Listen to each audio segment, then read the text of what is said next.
In last week's video, you saw how I had to replace a leaky tap on our new Narrowboat. Well, I may have disturbed the rest of the plumbing because I had to get even more hands-on this week and fix a dripping drain. So yeah, let's take a closer look at what I was dealing with. So I'm hoping you can just about see the drip, and what worried me is that I could see a lot of uneven, splodgy silicone above the drain's nut. Also, with the hole under the worktop being quite tight, and that the sink silicone had partially come away from the worktop, I made the decision to remove it completely so I could get better access. The first job though, aside from turning off the isolation taps that I installed last week, was to disconnect the sink's waste.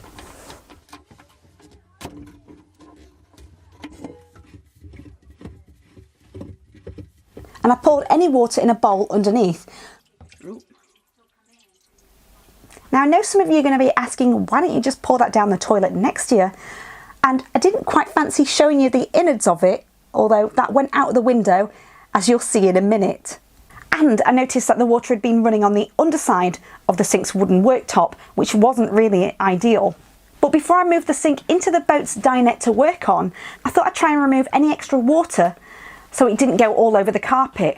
Well, I'm really glad I didn't skip that, because all of this black sludge came pouring out, which made me suspect that there wasn't a slotted drain hole in there for any of the overflow water to escape. Yucky. What gave me confidence to do this job in the first place though was watching a plumber parts video. I'll leave a link below, and I'd also followed his kitchen waste and drain video for my utility quite a while back. And in that video he talks about the pros and cons about plumber's mate versus silicone. And since I've read quite a lot of conflicting viewpoints, but because I knew I had a dripping silicone joint right under my nose, it just made more sense to try and clean it all up and give plumber's mate a go instead. Plus it looked less messy to work with. I was able to keep the drain still by trapping it with a knife in one hand while unscrewing the drain's nut with the other. It's coming slowly.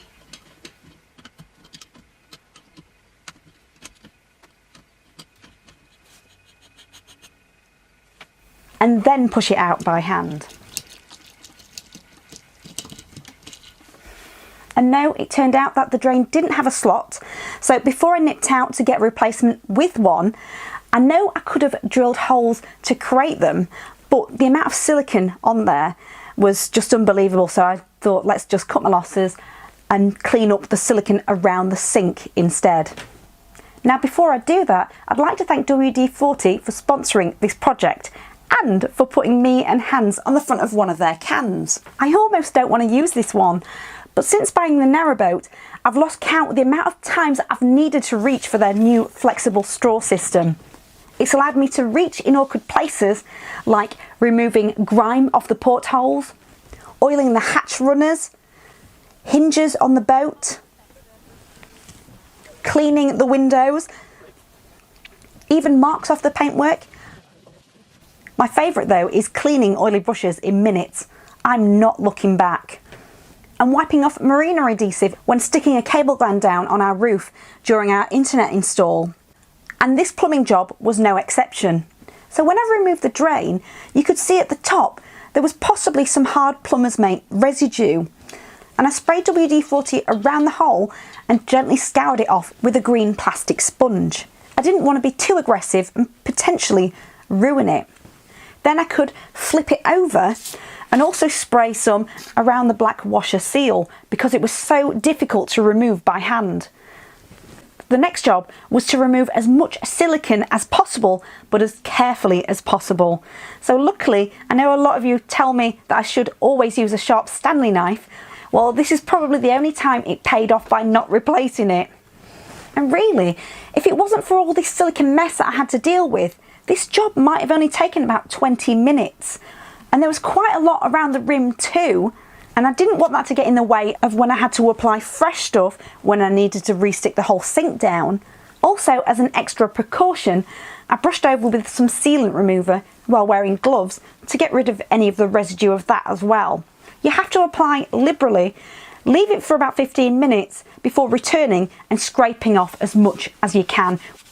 And as soon as I realised that I had to apply it again, instead of waiting around, I took this time to nip out and buy the replacement that I wanted with a slot. Okay, I'm back. And a final scrub clean and dry it completely. Now sometimes when I'm filming my projects, if I'm not careful, my tripod has a tendency to slope down and completely miss what I'm doing. But this is one of the first times it actually caught what I forgot to film. A big array of washers that I needed to see what was the best fit for my sink drain. Although I found the original one was still the best fit. So I quickly grabbed the WD-40 again and gave it a good clean and removed any water. And I was originally going to use Plumber's Mate for the top as well, but I had faith in seeing that many other plumbers didn't use it in their videos. Although my dad has since said that he would have absolutely used it, a bit like belts and braces. So I'd be interested to see what your method would be. But next, with the drain plug being twisty, and there was no way of keeping it still with a knife while I screwed it from underneath, I made pencil marks on the sink regarding where the two overflow holes were, then added some foam tape for more reference points on the drain part itself, and to stop the drain twisting or falling out, I added a few strips of masking tape so I could flip it over and work on the reverse.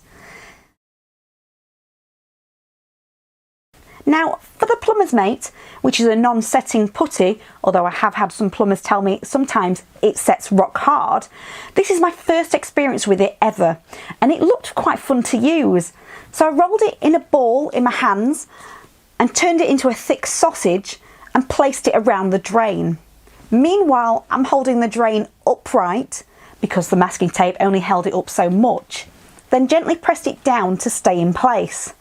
And I also took another one of James's tips on his Plumber's Part video and bought a pack of wider washers, and after slotting it over, I pressed it down firmly so it could spread out a bit, then scraped any excess off the screw bit with a knife. I then had to push the drain down from the other side as best as I could while hand screwing the new drain's nut as tight as possible from the bottom. And the many masking tape strips seemed to add quite a good grip there and prevented it from twisting. And with a final full turn using my water pliers again, I removed a lot of the spilled out Plumber's Mate and put it back in the pot before taking it back to the bathroom to reconnect to the tap's bottle trap. Yep, I had to put you in the shower so you could see everything properly. Although maybe I need a wide camera angle lens for this boat. Something that I did learn with connecting bathroom basins to 40mm waste pipes though, is that my existing one had an adapter on it, and it was this piece that was tightly fixed to the trap itself. So I found this time I needed to reach out for WD-40 Specialist silicone spray to separate them. If I just screwed the entire thing on as it was, I wasn't able to then aim the waste trap spigot towards the water outlet. That's it. And the spigot is the spout piece slotted to the washing machine type waste hose.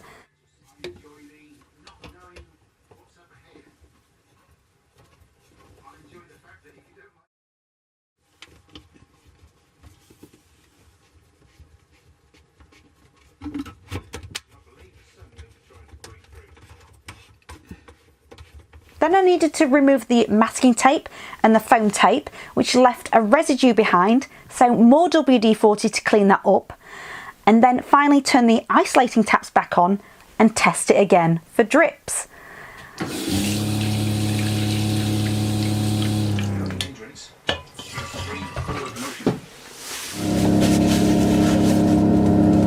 This isn't even funny. Yep, no word of a lie. More dripping. So as you can imagine, by this point I was completely fed up and decided to replace the entire bottle trap, and then the dripping completely stopped. So now I'm finally happy with it, and I've left it a few days. There's no drips. I did want to eventually re-oil and refinish the worktop, so I thought it was best to do any scraping and sanding first so it didn't react with any oil and stop it from sticking down properly, and I didn't accidentally scrape and damage the silicone.